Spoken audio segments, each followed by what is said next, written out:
I come from the realm of the Elohim. So just also, because what we're going to do today and discuss, and I'll explain in a little bit, I'm also one of the chief commanders of the Pleiadian Command Force. So a lot of the energy of like Pleiadian and of course, Divine Flame and all that stuff will be integrated for our group meditation healing. So I love you guys all. I just want to thank every single one of you for being here, for your whole mind, body, and soul. Like, we are really here, guys. Yes. And I think what I really wanted to start off as we go is, I feel like the energy, I kind of wanted to talk about our current ascension as of right now and where we are and how can we continue to work together to accelerate the ascension process, to bring in that solar flash, essentially. I just wanted to put that in there, and maybe we can just discuss that a little bit, and then I will then lead us into like a healing that I will briefly go over before we get started. But for first, I kind of want to, I wanted to see your intake on where you think we are right now as a collective. The things that we've been observing, and then we'll go from there. All right. So before I answer that, I just wanted to acknowledge the different orders of councils of light that many of the starseeds here on the earth are representing. So we have the order of amethyst, which is the order that you represent. We have also starseeds that represent the emerald order, and that is known as the order of gold. The amethyst is the order of silver. And then we also have starseeds that represent the order of ruby, which is the signet Alcyon Council of the central sun of the Pleiades. So, I just wanted to say that overall, the three orders fall under the cosmic brotherhood and sisterhood of Melchizedek, of the order of Melchizedek. So that's what we all are. We are all Melchizedeks. Each and every single starseed out there, whether they know it or not, is a high priest and high priestess in the order of Melchizedek. And, we are still the high priest and high priestess in Atlantis. Some of us are the gods and goddesses. Some of us are the demigods. And we have all returned. So thank you for doing so. But to answer your question, as far as like the ascension is concerned, I think that as we continue awakening the masses, it's going to get to the point where we will be reaching some sort of critical mass. And I don't know if it's 10 or 15%, but it's what they call the 100 monkey syndrome, or the Maharishi effect, where once a certain number of humanity becomes awakened and aware about what's really going on, once they break away from the matrix, then it automatically causes a tilt for the other, for the collective of the entire planet to shift collectively into the new dimension, into the new earth. So from what I understand and for what I've been feeling, and as confirmed by many others, we're actually at the finish line. We're almost there, where we are going to be reaching critical mass. Now, the ascension is a two-way process. It's not just about us waiting for the grand solar flash to take place. It is also us doing the healing, the internal healing, the work, the shadow work, the taming the ego, the integrating higher realities with lower realities, collapsing the polarity duality and finding that point of neutrality where we no longer see duality. We are just singular. And when we maintain that focus on that singular state of unconditional love, compassion, and all-inclusiveness, where we see us as cells within the bigger body known as the universe, then, we're going to be ready to ignite the solar flash. So I think that like I said, it's a two-way process. The more people do the work, the faster that we're going to be ready for the great solar flash. So I think it's almost there. That was very beautiful, brother, just the way you explained it. Absolutely. And I think that becomes part of our awareness, as part of our awakening, as to understand and remember who we truly are as a family of light here on ground. And I feel like right now, like you mentioned, it's basically both. It's an internal work and exterior work. And the way that I was seeing it, and based on the things that I recently posted on my page, is kind of like helping others remember of the base 12. The base 12 from Cyrus B is just, the 12 different placements that we have. And it just really brings the perspective to realize that we have the full universe in our vessels. And Absolutely. That's why it's required for us to do that inner work, because as we repair our own chakras, which are stargates. We are Absolutely. basically, the way you guys want to see it is like you're resurrecting yourself from every layer of existence, and with each layer of your DNA that is being activated, it comes with a little bit of shadow that took your power away, you know. So then we become exposed to like challenges, lessons, and tests, and then after we clear, you know, we get an upgrade in our psychic senses and so on. So I feel like that's where we are right now, brother. And I think the very important factor of what I kind of wanted to bring in for all of us is to do that quick healing. It's not quick. Well, it's a quick healing and it's powerful because it's quantum, but it's like really, you know, putting into perspective as a collective what we can do, not only to, you know, what I'm going to share with today is it's big so that you could understand how you can take this and heal other people, continue the work of what we came here to do. Because ultimately, once I feel like you mentioned, a certain percentage of us have that full embodiment of the higher self and activated at least your 12 base, which is your 12 strands.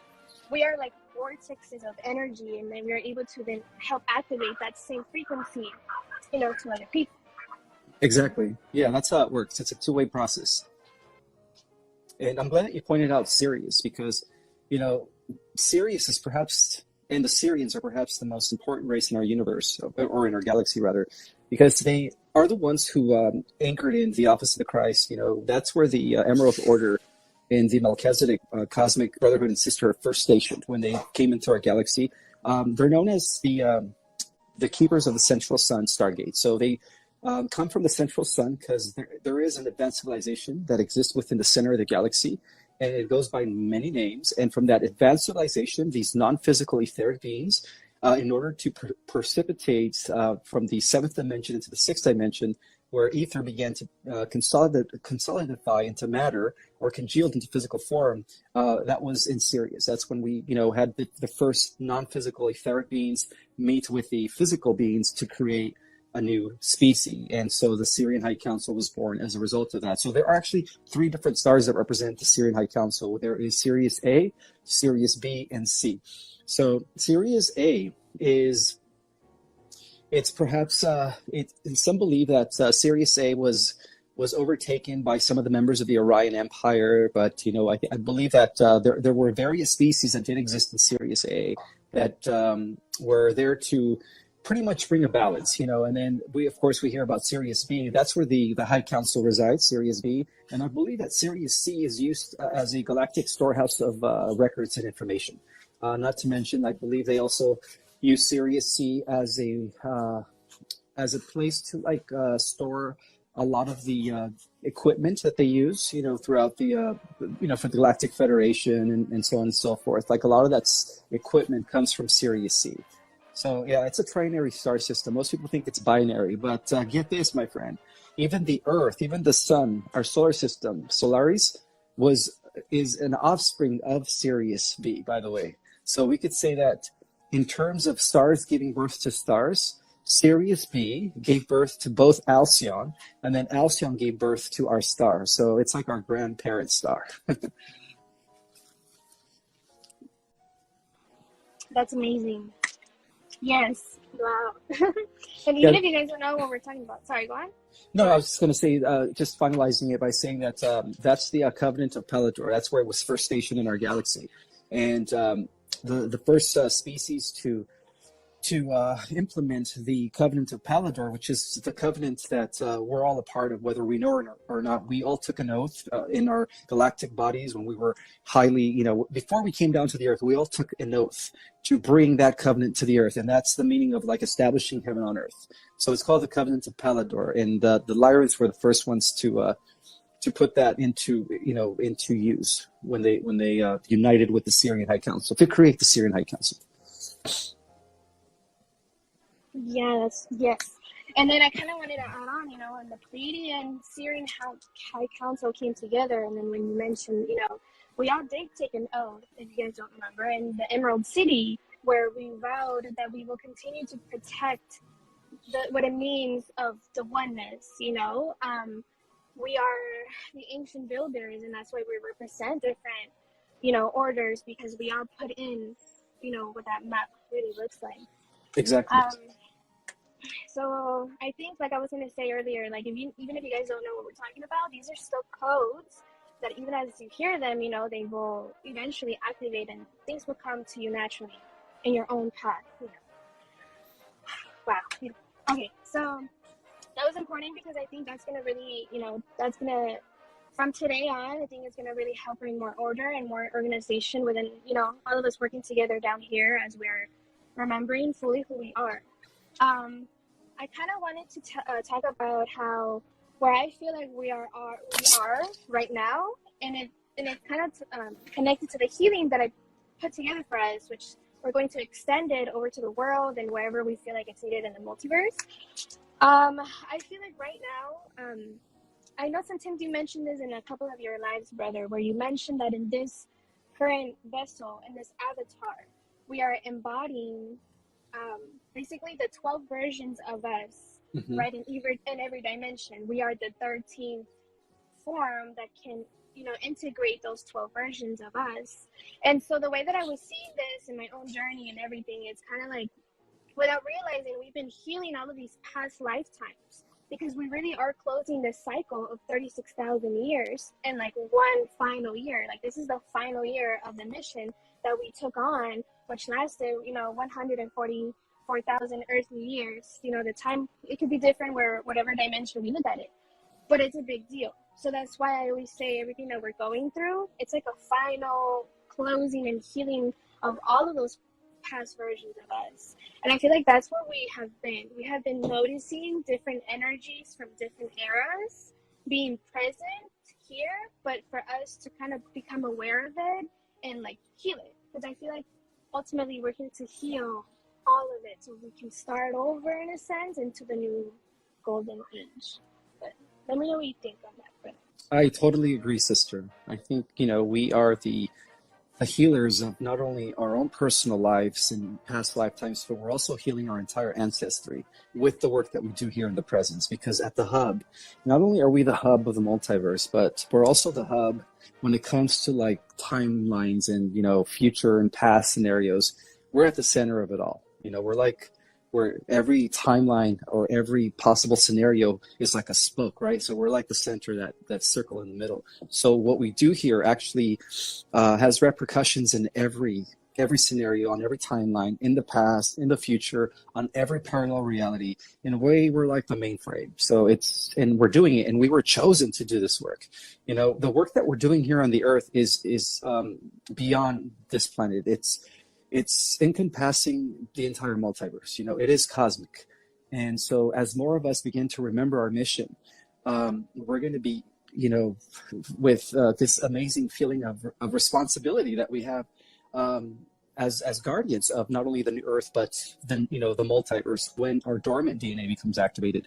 And some people ask me, well, why didn't we just come in flying like Superman and Thor, with thunder and all that stuff? And I said, because that would defeat the purpose. If you were designed to be the most powerful being in the universe with ultimate power, wouldn't you first want to humble yourself as a mortal and experience what it's like to be human with limitations, circumstances that happen that we sometimes have no control over, experiencing every level of emotion, happiness, sadness, and everything in between. I mean, the fact that we incarnated as a human is so that we could understand what the human condition is, so that when we do activate our superpowers, we could actually use them for good, because every single one of us had to struggle.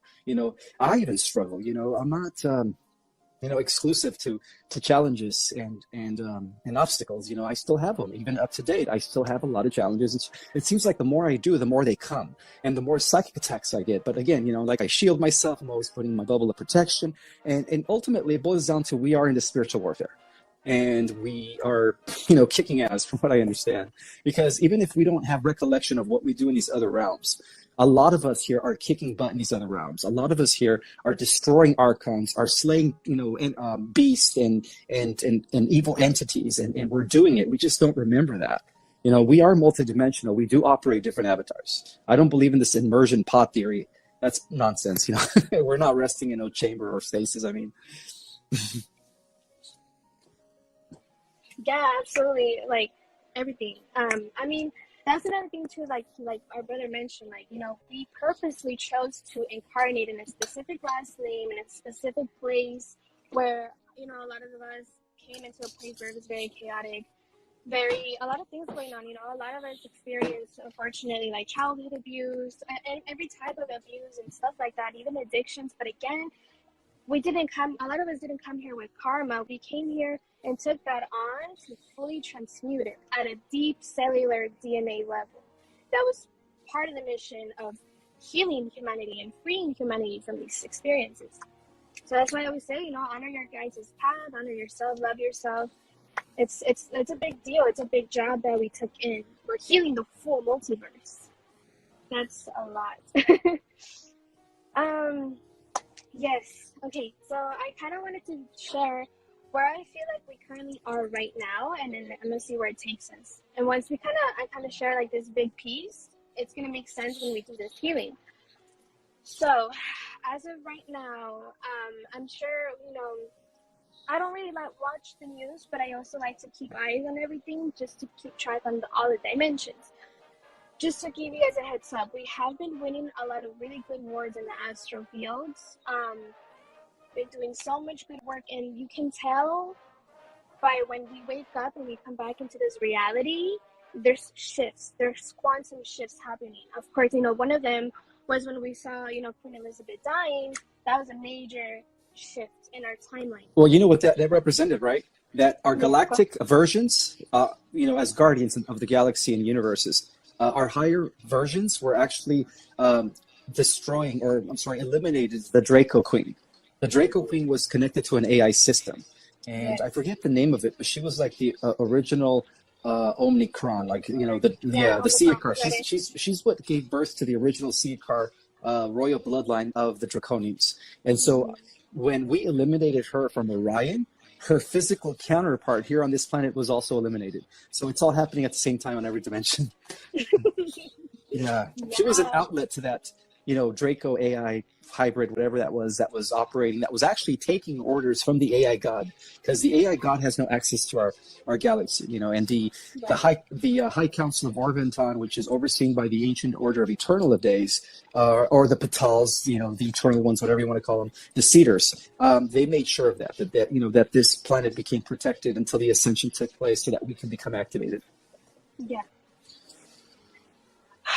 Yeah, we definitely have a lot of major protection, especially from the poles, because the poles will be shifting, but we won't experience that physicality. That was deep. Yeah, all of that. And so that's what I was going to say. So when that happened, I feel like that did a lot of movement for the masculine, because I realized that there's been a lot of attacks within the masculine and the feminine, like divine essence part of it, which is mainly what I was going to move into.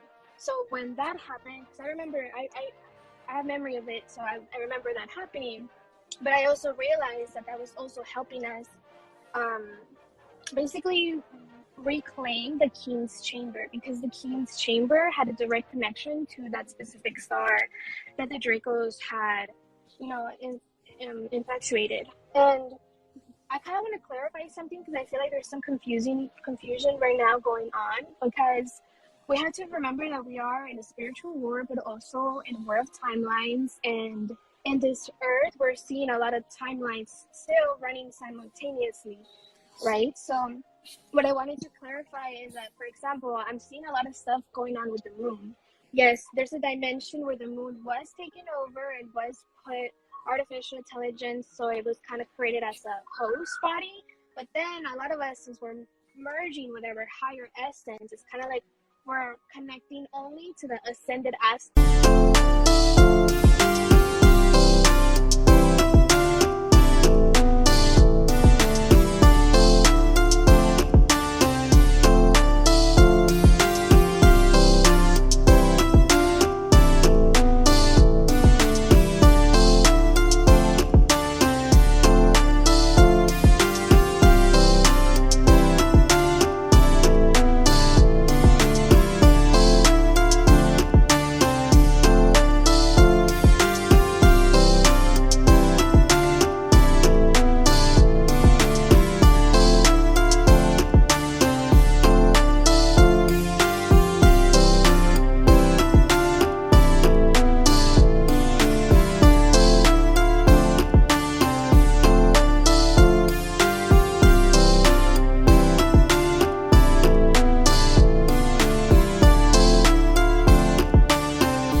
of really helping everybody heal so that we can fully integrate our higher self.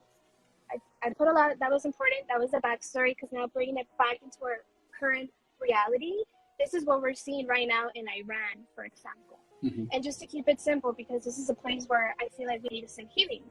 In Iran, and I think it's really interesting how everything played out, because I'm seeing now the places on this current reality or realm we're in, and those places that were the most holy places are the places that need healing the most, like Iran, like Iraq, even the pyramids of Giza, and of course the UK.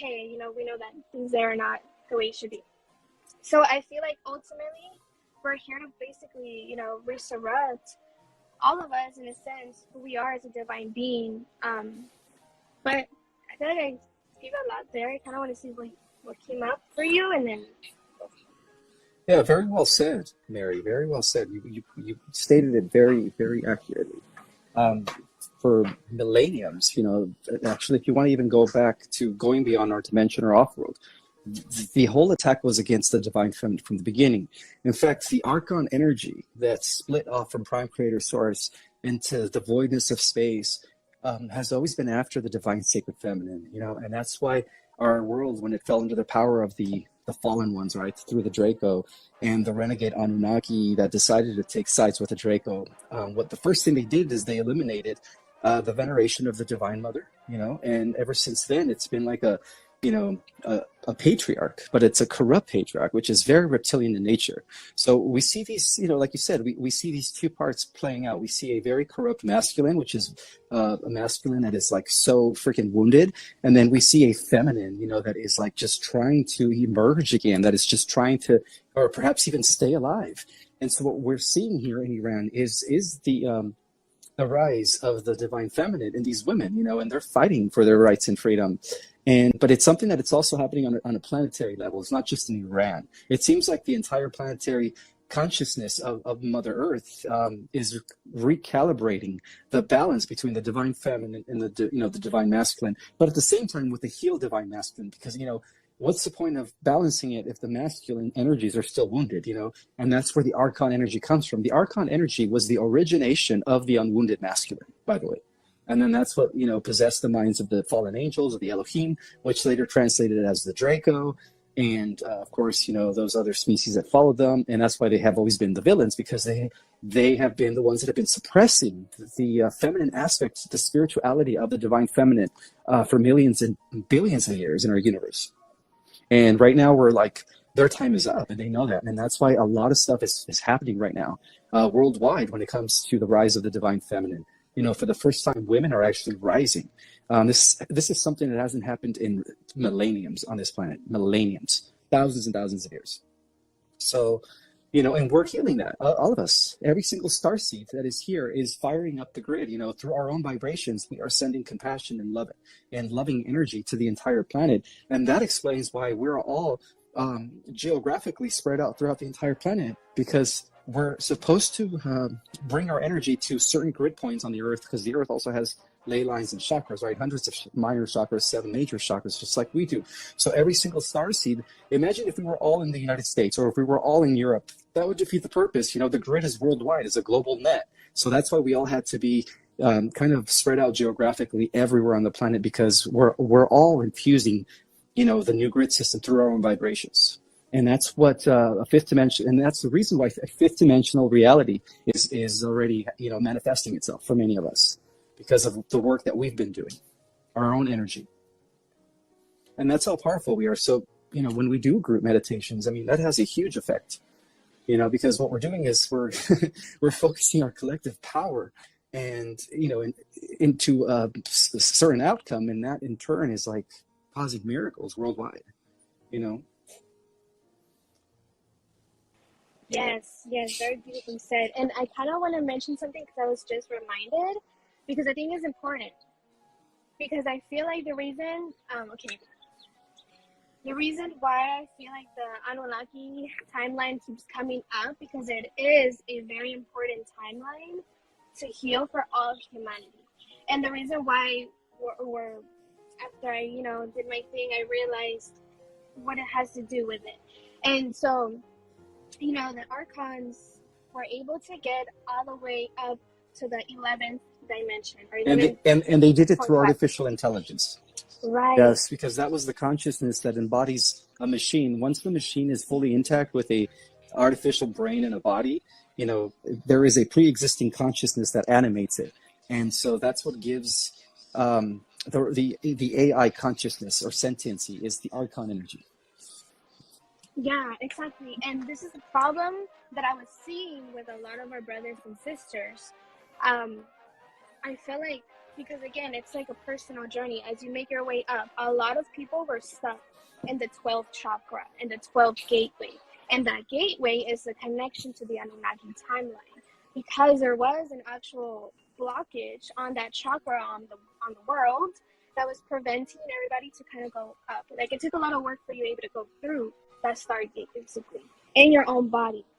And I feel like that's why I was saying earlier, you know, as you guys elevate and you turn on more of your DNA, there will be a lot of psychic attacks, especially when you're in that place that I just mentioned and you're trying to make it to the 12, like you're trying to merge with your full higher self. A lot of attacks happen there. It happened to me in my own personal ascension. It was really crazy for another time though. And I realized it was happening because once you guys merge with your higher essence, they cannot do anything anymore because you remember your power, you remember how to protect yourself, how to protect others, and you remember how their world works. And that's kind of like the thing. So that's kind of like what I feel like part of this healing that we're doing today is also healing that for everyone. At this point, it's kind of like I feel like we don't really have to fully remember what happened because, again, we're already setting the intention to heal that within the timelines, but also within our body, so that we can move forward in this ascension process. I feel like that was a major block, and so that's another thing that was important because what I'm gonna do today for all of us is gonna help us fully connect the way that we are supposed to, fully embody our crystal light body that basically shields us from all of that. Mm-hmm. One last thing, because what I mentioned is very critical. Because if you're not fully connected to your higher self, because these archons did manage to get all the way up there, sometimes the entities that you are channeling or so on may be them, because they have a lot of high technology and so on. But that's the main purpose of today, helping everyone connect better with their team. And I want to just leave it to you, brother, if you want to add anything, and then probably just explain what I want to do for all of us after. Okay. Well, I agree. You know, I think that once we do connect with our 12-dimensional self, that's it. That's game over for the dark sides. That's when we embody our full God self. You know, because God, you know, many believe that God sits on the throne on the 12th dimension. And in essence, because we do live in the holographic universe where the fractal represents the whole, we are that. We are the embodiment or the sole individualized unit of consciousness that is down here in the lower dimensions, you know, realigning with the monad, right? Which is God. The monad is God, is everything that is. And so I agree. You know, once we connect with our monad, that is it. We become indivisible. We become impenetrable. You know, nothing could come through our shield at that point. So yeah, let's do this. Let's bring Yes, in I love power it. to the Let's do star it. seeds. Oh my god, I'm excited. Okay, I'm just gonna briefly kind of talk to you guys on what we're doing. So as I do it, and this is what I do in all my meetings, so that you know what we're doing and you're like, what's going on. So I mentioned the crucifixions. I'm gonna call in the Crystala and Crystal family from Cyrus B to remove any remaining, if you guys still have any. We're gonna remove the crucifixions and as well remove the 7 veils from your third eye, because that's another thing I forgot to mention. Once the 7 veils are removed from your third eye, you're able to perceive more, you're able to integrate more and really see through all these veils of illusion. After those 2 things, then I'm going to guide you guys in creating this 12D shield. And I will guide you in the process, but what I'm going to do is I'm going to have you guys envision the Star of David on your feet. And that energy is going to go up and calling in the energy of the 12D, which is like raw solar energy to shield us. The reason why I'm going to do like a self-healing first is so that we can heal, remove everything, and we're connected to our higher essence. And then we're going to do a travel and send this healing energy where we think it's needed. Okay. Well, that was cool. So, okay, guys. So, I think I'm gonna get started. But before we get started, I'm gonna take a few deep breaths. So right now, everybody, just get comfortable. If you guys can, take a sip of water because we're also gonna be working with the highest evolved version of the violet flame and the Venus flame because we're gonna use both of them to purify and to integrate as well. So I'll leave it there, and then as I go, you guys will just hear what we're doing. Just for a second. In the meantime, everybody, you can get comfortable. You can either sit down or lay down. Take a sip of water before, though. That's important. And then I'll get us started 1 second. Okay.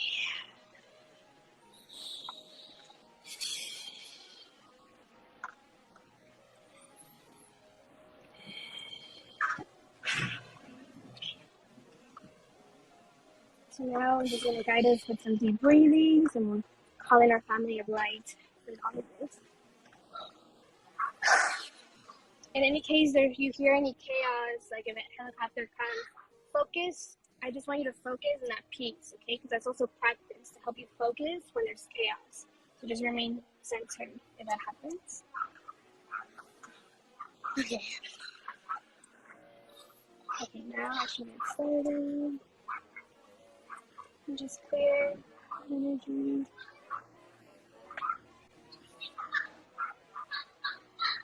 Okay.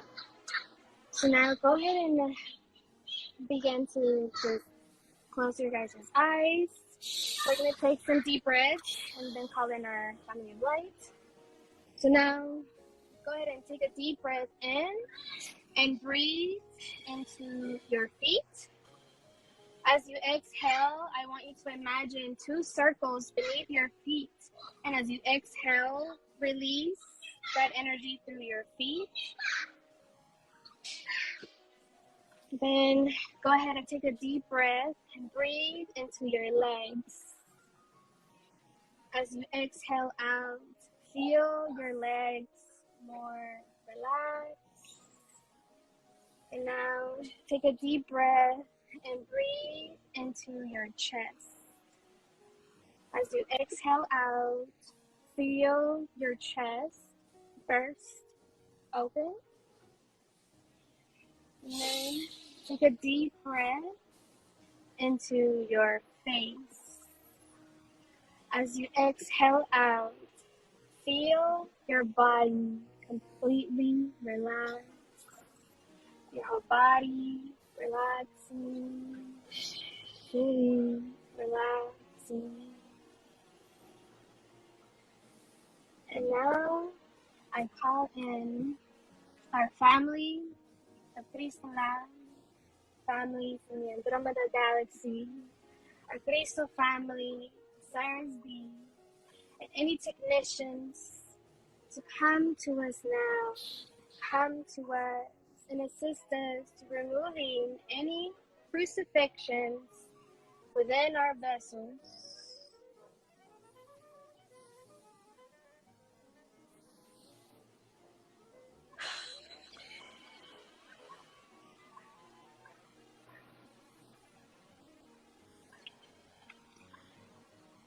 And as they finish up, now I call in the family of light, or white brotherhood and white sisterhood of light. And in a second, you will all feel 2 seraphim angels, one on your left side and one on your right side. As they hold you, we will now remove the 7 bells of illusion and this energy releasing from your 3rd eye. The 7th bell dissolves in red so that you can see things from a higher perspective. The 6th bell dissolves in yellow so that you believe in and trust the unicorns and spiritual realms. The 5th bell dissolves in pink so that you can open your heart. The fourth veil dissolves and blue breathes so that you can truly understand the natural world. The third veil dissolves in deep blue so that you can live in oneness. The second veil dissolves in violet so that you can achieve enlightenment.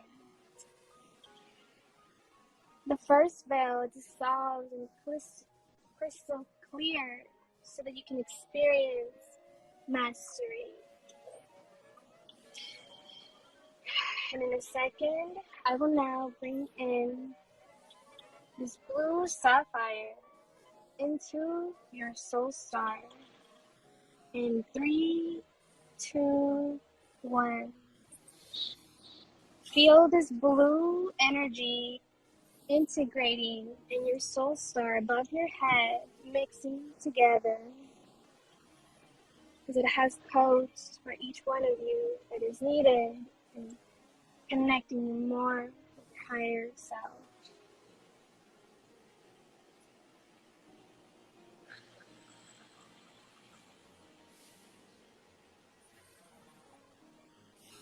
Now, putting in our 12D shield. So beneath your feet, imagine this Star of David glowing in silver and diamond.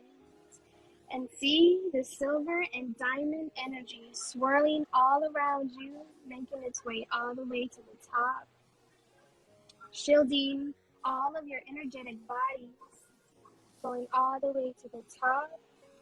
And now calling in the energy of the solar and Ra for the 12, bringing it down and wrapping this golden solar energy all around us and wrapping all of our energetic bodies.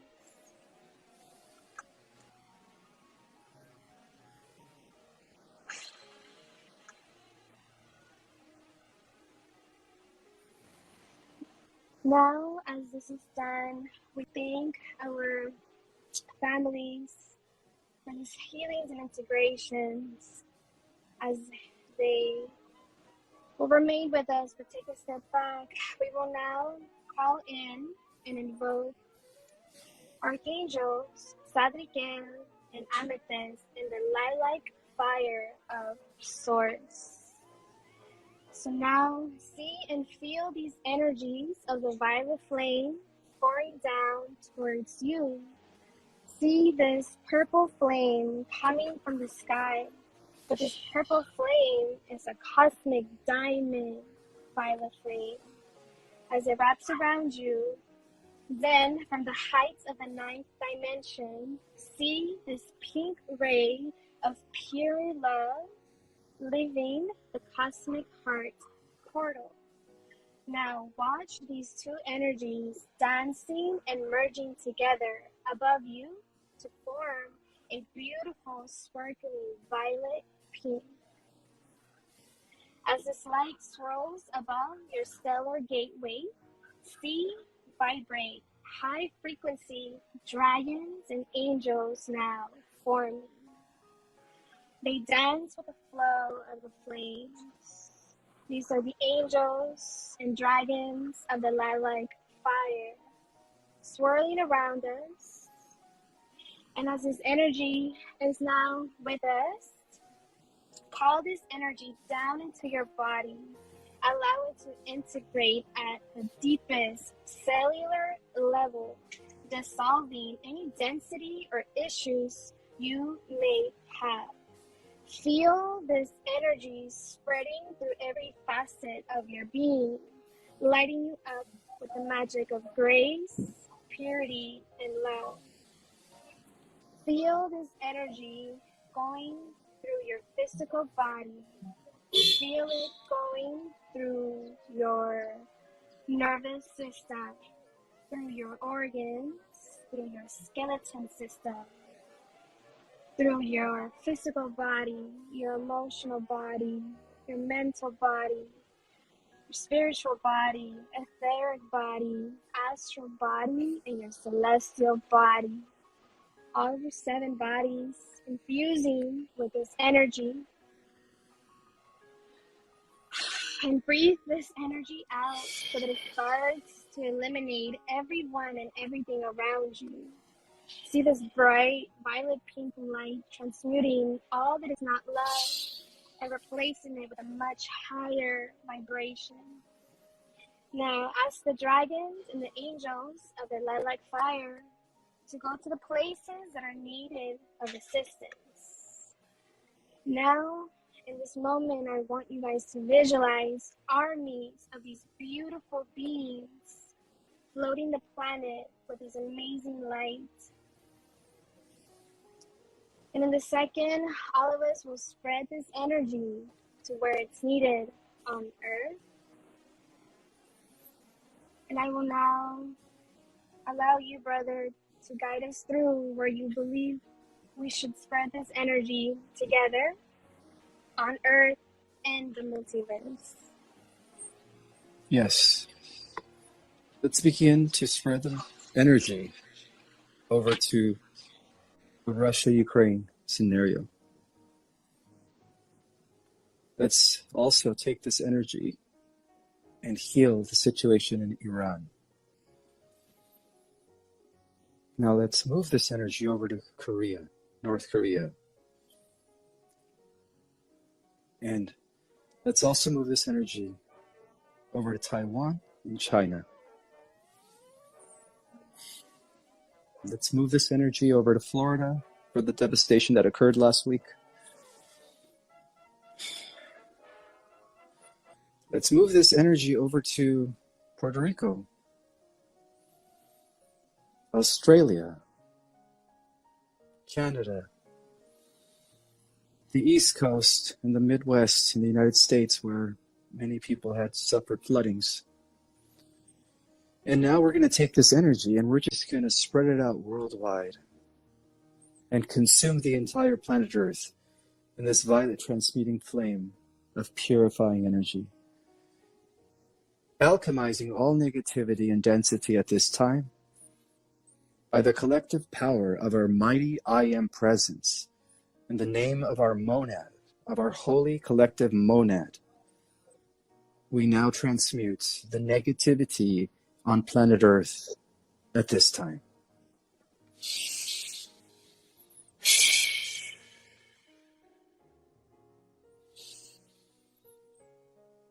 Now let's begin to visualize the Earth in a crystalline sphere or bubble of protection. And visualize the Earth radiating across the entire universe. And so be it.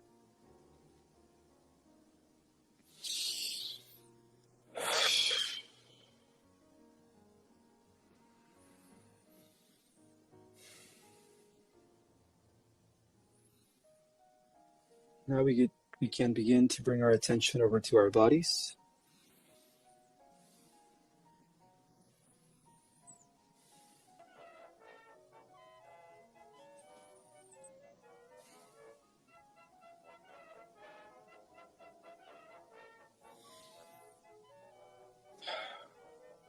If there's anything else you want to share, sister? I think we did that for today. Okay. And when we're ready, you can come back in. Feel your toes wiggle a little bit.